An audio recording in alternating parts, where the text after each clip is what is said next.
Alors, parlons ici des liquides. En fait, c'est important quand on parle de liquide de parler également de quelque chose qui est comme relié à ce qu'on appelle des solutions.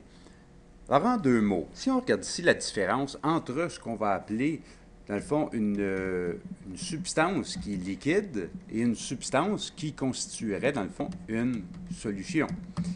Alors, un liquide, c'est tout simplement le fait de prendre, exemple, notre liquide favori, le H2O. Alors, H2O qui est liquide, ben, ce qui arrive, c'est que tout ce que vous avez ici, c'est des molécules de H2O liquide, donc autrement dit, hydrogène et oxygène, hydrogène et oxygène. On a une seule sorte de molécule là-dedans.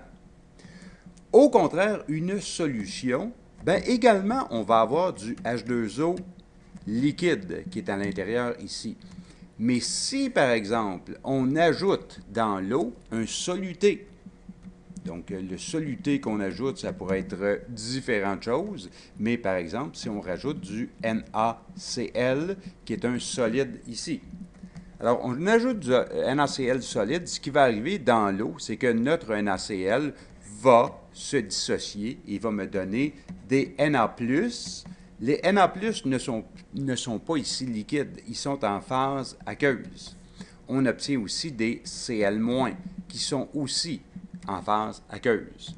Donc, quand on écrit aqueux, ça ne veut pas dire liquide. Ça veut dire la particule se trouve dans de l'eau qui est liquide, mais le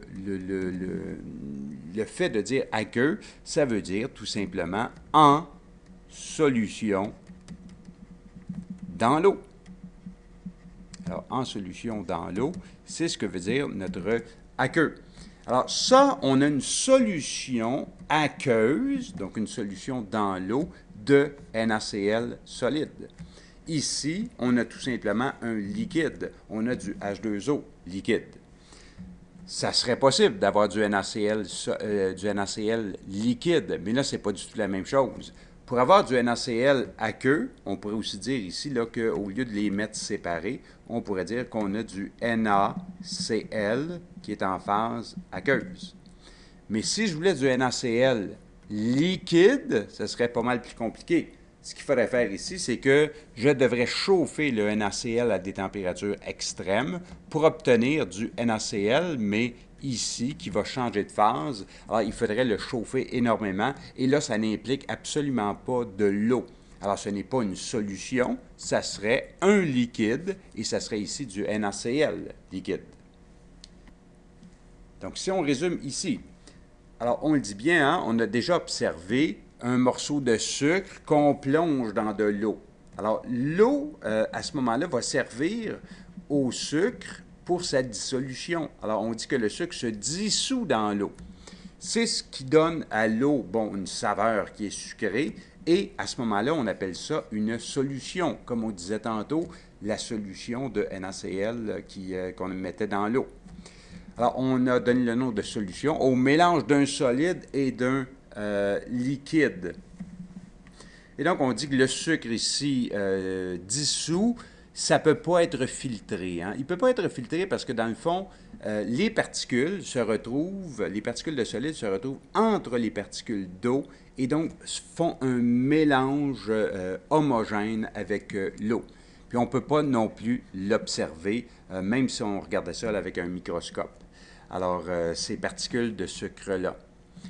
Mais si on fait passer l'eau, par exemple, à l'état gazeux, autrement dit à l'état de vapeur, on peut retrouver le sucre à l'état solide, c'est-à-dire on aura fait évaporer l'eau en entier, puis là, le sucre, on va le retrouver. Alors, par exemple, ici, si on avait notre bécher, dans notre bécher, donc, on a placé notre NaCl. Là, on parle de sucre dans notre texte. Ici, on a placé notre NaCl qui est solide. Dans l'eau, on retrouve donc des Na+, le Na+, qui est en phase aqueuse, et le Cl- qui est aussi en phase aqueuse. Alors là, si on chauffe l'eau ou encore on laisse l'eau s'évaporer naturellement, ce qui va arriver au bout d'un certain temps, tout simplement, c'est qu'on va retrouver tout simplement notre NaCl solide, qui va être revenu sous sa phase initiale, NaCl solide.